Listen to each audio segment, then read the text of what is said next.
Tommy. Thank you all for coming out. We did have a little debate down the road there a little bit, and I think I got a fair shake on the time tonight. What do you think? Maybe they heard you. I bet you they did. You know, the only time that I didn't get a chance to answer the question was the very last question, and I thought, well, I have a great answer for that. Why didn't I get a chance? Well, I'll give you that answer. So the last question was, why do you think you can beat Obama? You know, the conditions of this country right now are such. The country's in a mess. Politically, it's a tremendous benefit for the Republicans because they put, you know, many different Republican names up, and they do pretty darn well against Obama. And they gave a couple reasons why one would do better than the others, but one reason why I believe that our campaign and what you've done would stand up against Obama better than the rest is I'm convinced that freedom philosophy is very attractive across the political spectrum. It means that we appeal to conservative Republicans, the independents, the people who want to be left alone. They understand something about personal liberty, and they want to bring our troops home and have a sense of...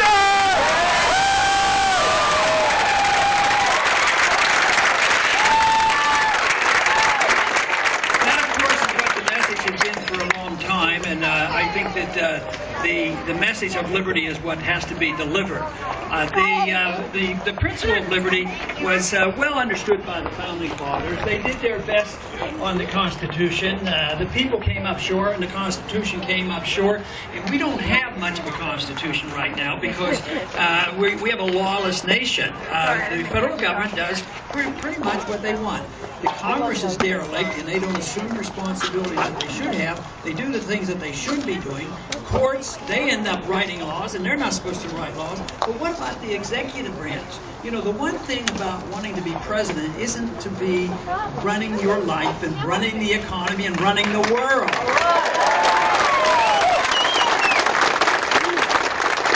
The Congress too often has been derelict in delivering too much power to the executive branch. For instance, that we have, as a Congress and as a people, for that matter, have allowed our presidents to go to war on their decision. The Constitution is explicit about that, and that's why we should have a president that is very, very cautious about going to war, and if you have to, you go in and you win, and you don't drag them out for 10 years.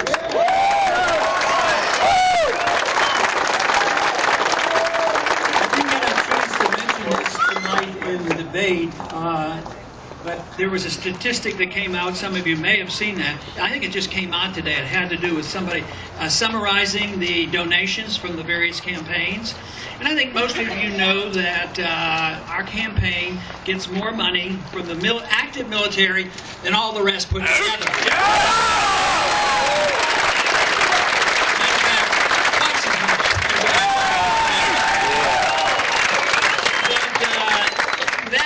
Individual who's considered out in front and leading all the polls, and he was in the center of the stage. They listed his where he got his donations, and the first top three were three different banking institutions. No, it wasn't Herman Cain. He's an insider at the Fed. He knows a different bank. Just kidding, of course. But, you know, to further fortify what I was saying, they listed all three of our donation, the different groups. And the first one was the U.S. Air Force, the second was the U.S. Army, and the third was the U.S. Navy.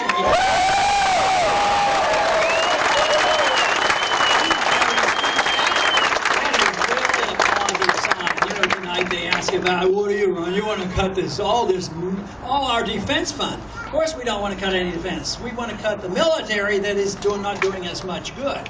But when we know the troops are on our side, we know we're on the right track.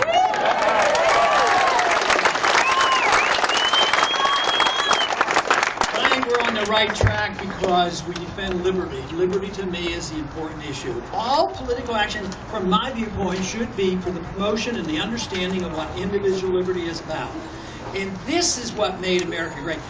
People operate today, and you hear it on the stage about American exceptionalism. We are so great and good, and we are going to tell other people how to live. So we go around, we offer to these countries, various countries, options. We say, this is what we want you to do. So they said, we don't want to. Okay, we'll bomb you. And then they'll say, oh, okay, we'll do it. Okay, we'll give you money. So we should have a different option. Why don't we just talk to people and get along with them and neither bomb them or give them money?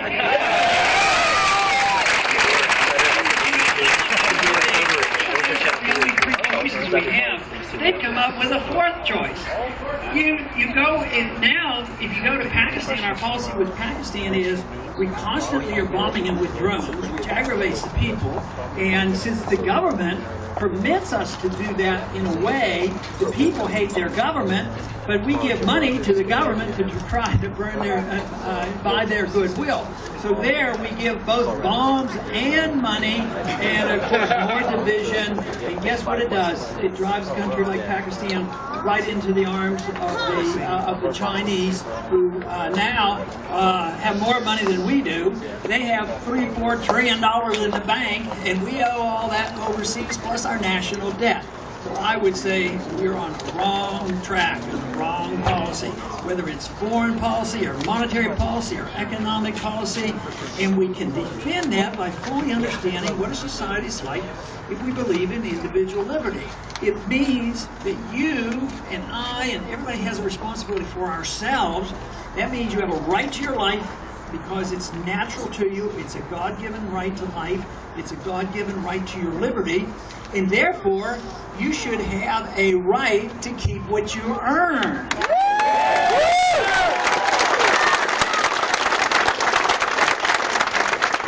If we look at that, a lot of people will say, oh, this can't work. Can't work, that means anarchy. The government's there. You're just going to get rid of all the government.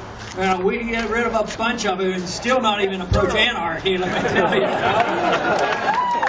There is a role for government, and it's supposed to enforce contracts. That's the important thing. Most of the time that can be done locally. But governments, nationally and domestically, are always interfering with our contracts. Interfering shows what we can do and what we can't do. They're interfering with wage contracts and all the regulatory that we have to go through. But we have to realize that the principle of private property and contract and sound money. So the Constitution was very clear. You can't counterfeit money. So if we're not allowed to counterfeit money, why are we allowing the federal government through the Federal Reserve counterfeiting money? They shouldn't be allowed to do it either.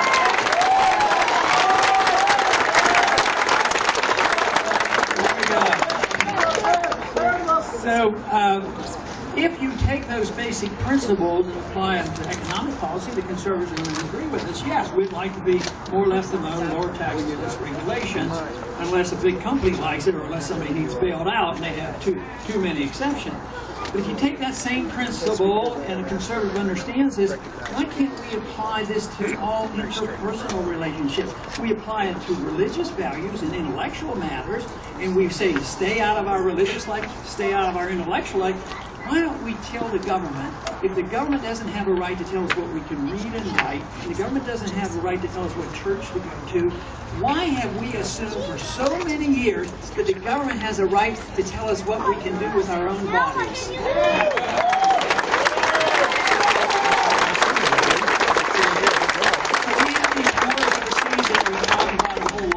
We should suspend them or get rid of them and bring the troops home. But yes, there's a war here. There's a war in this country against our liberties, whether it's by the TSA agents or the DEA agents, and there's a war on drugs that has not done us a bit of good. All it has done is undermine our liberties. Right. We have been careless and we live with little respect for the Constitution. We have allowed our government to take upon themselves such things as total control of our educational system through the Department of Education. And people, are almost shocked. You'd get rid of the Department of Education? Yeah, I'd get rid of the Department of Education.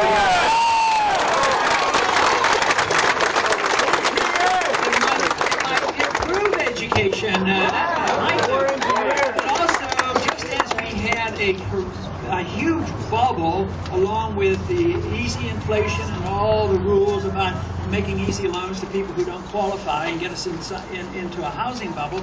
Just think how there's $1 trillion owned by our students. Our students are graduating right now. They owe $1 trillion. The education is of less quality, and there are no jobs available to them. So it's a total failure, and they did this without amending the Constitution. They just said, we'll go ahead and do this. Back in the old days when they decided, alcohol was so bad and we had to regulate personal behavior, they still thought a little bit about the Constitution. They amended the Constitution. But today, whether it's the executive branch or whether it's the courts or whether it's the Congress, they just totally ignore it. So the rule of law has been laid bare. Now we live and we put up with, and there's not a whole lot of resistance against some of these things that are happening. I mean, we have become a nation that accepts the idea that, yeah, you can torture people, they're bad people. Yeah, you can assassinate an American because he's obviously a bad person, and therefore we can take care of him. I mean, this is up to us to change this, because there are a lot of other people who disagree with us on that. But I'll tell you one thing. You know, when I spoke out against the assassination, you know, most of the first day or two, you know, it was mostly criticism toward our position on this. But you know, about the end of the week or 10 days or so, all of a sudden the attitudes were changing, and some were on radio talk shows that are considered ultra conservative and would never change their mind. They actually changed their mind on that. So I see this as an intellectual fight. We have to change people's minds, because one individual being in Washington, even with the best intention, can't do it. You have to change people's attitudes. We have to change people's minds about what the role of government ought to be. And in our system, it was meant that the role of government should be very small.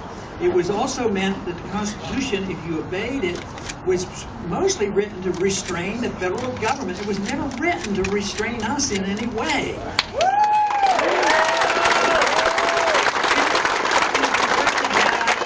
The necessity of law enforcement for violence and fraud and theft, it was supposed to be at the local level. And yet today, we have now over 100,000 federal bureaucrats who investigate just about everything that we do, and they all carry guns. You know, I have a lot of respect for the Second Amendment, and I think the Second Amendment gives us a lot of protection. But let me tell you, I think we should have a lot more gun control on these bureaucrats coming in. We do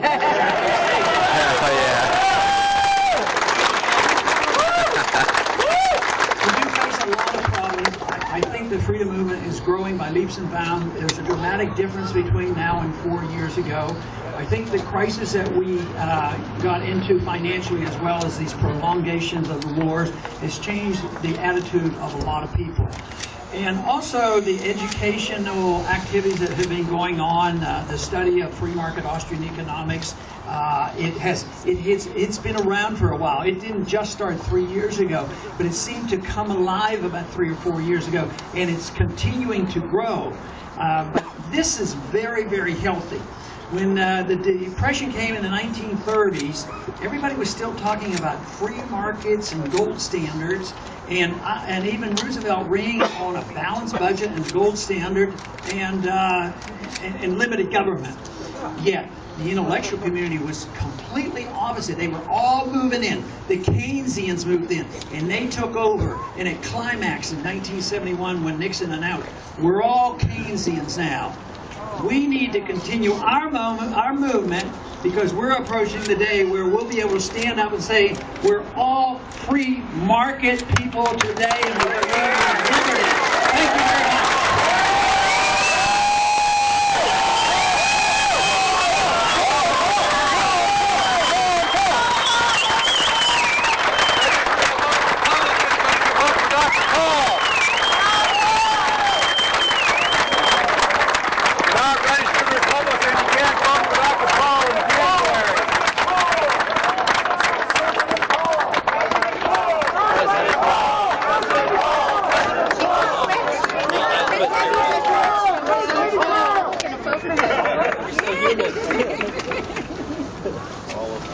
poster child.